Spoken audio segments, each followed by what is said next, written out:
దేనికి? చదువు అనేది దేనికి? ఉద్యోగం కొరక. చదువు అనేది ఎందుకు?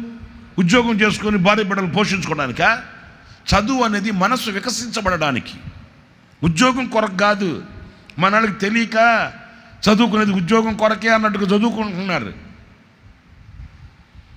మీకు అర్థమైంది? చదువు అనేది ఉద్యోగం కొరకు కాదు.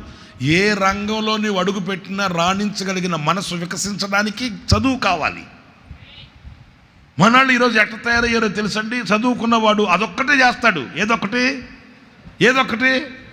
ఏం చేస్తున్నావు తమ్ముడా? సర్చింగ్లో ఉన్నానన్నా. ఇంకేం సర్చింగ్? నెత్తి మీద జుట్టు ఊడిపోయింది, తెల్ల జుట్టు వచ్చేసింది, మీసాలు ఊడిపో అవంత అయిపోయింది. స్తోత్రం. సర్చింగ్లో ఉన్నాడంట. ఏదో పని చేసుకోపోయావా? నేనేం చేయలేనన్న అదొక్కడు తప్ప. విచిత్రమైన ధోరణి. సిగ్గుతో మనం తలపోసుకోవాల్సింది ఏంటో తెలుసా? చదువుకున్నవాడు అదొక్కటే చేయగలుగుతున్నాడు. చదువు లేనివాడు ఏ రంగంలోనైనా రాణించగలుగుతున్నాడు.